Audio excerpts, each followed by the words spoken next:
नमस्कार। इस वीडियो में हम बात करेंगे RGHS Rajasthan government health scheme, जिसके तहत रजिस्ट्रेशन 10 अप्रैल 2021 से शुरू होकर 30 अप्रैल 2021 तक किए जा रहे हैं।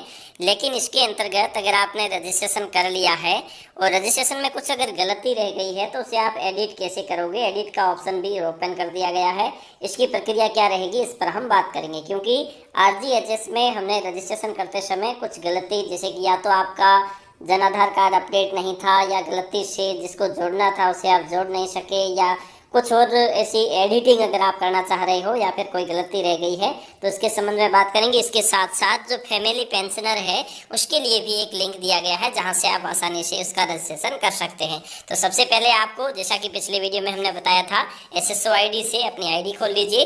अब कुछ लोग ये पूछ रहे थे कि हमारे यहाँ पे RGHS दिखाई नहीं देता। अब एक चीज़ आप देखिए कि आपको SSO से दो टैब दिए जाते हैं, एक तो है एम्प्लॉय टैब और ये दूसरा नीचे है ये सिटीजन टैब। अगर आप सिटीजन टैब पे करोगे तो आपको RGHS नहीं दिखाई देगा, अगर आप एम्प्लॉय टैब से करोगे तो आपको RGHS दिखाई देगा। तो इस चीज़ का हमेशा ध्यान रखना है। अगर आपने अभी तक यूज नहीं किया है तो यहाँ पे आपको नहीं दिखाई देगा, यहाँ पे आपको दिखाई देगा इसके नीचे, जैसे आप देख रहे होंगे अदर एक्टिव एप्स, यहाँ से आप देख सकते हैं। ठीक है, और अब हम बात करते हैं RGHS के अंतर्गत। अगर आप इसको देखना चाहते हैं कि एडिटिंग कैसे होगी तो इसके लिए आपको RGHS पर सिंपली क्लिक कर देना है।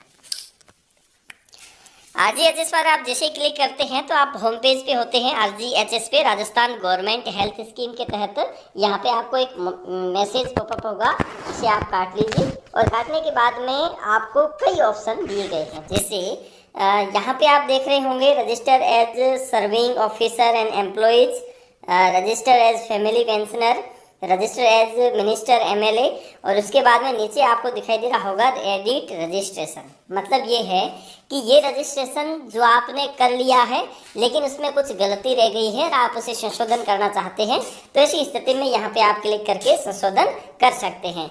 अब दरअसल इस लिंक पर हम जैसे ही क्लिक करते हैं तो यहाँ पे कुछ नहीं दिखाई दे रहा है, क्योंकि ये लिंक है अभी एक्टिव नहीं हुआ। जैसा कि हमने आपको पिछले वीडियो में बताया था कि 30 अप्रैल के बाद, 30 अप्रैल इसकी अंतिम तिथि है, तो 30 अप्रैल के बाद में इस लिंक को एक्टिव कर देंगे और इस एक्टिव लिंक के माध्यम से आप किसी भी प्रकार की कोई गलती रह गई है तो इसके माध्यम से आप आसानी से एडिट कर सकते हैं। तो अगर आपने कोई गलती की है तो 30 अप्रैल तक का इंतज़ार कीजिए और अपने सारे डॉक्यूमेंट सही करवा लीजिए, और तब तक उसके बाद में जैसे ही इसका ये जो रजिस्ट्रेशन है सो ये एक्टिव हो जाएगा और एक्टिव होने के बाद में आप आसानी से इसे कर सकते हैं। हो सकता है इससे पहले भी ये शुरू कर दे, लेकिन आज ये लिंक काम नहीं कर रहा है, लेकिन इसे एक्टिव अवश्य किया जाएगा और आपको संशोधन का मौका अवश्य दिया जाएगा। धन्यवाद।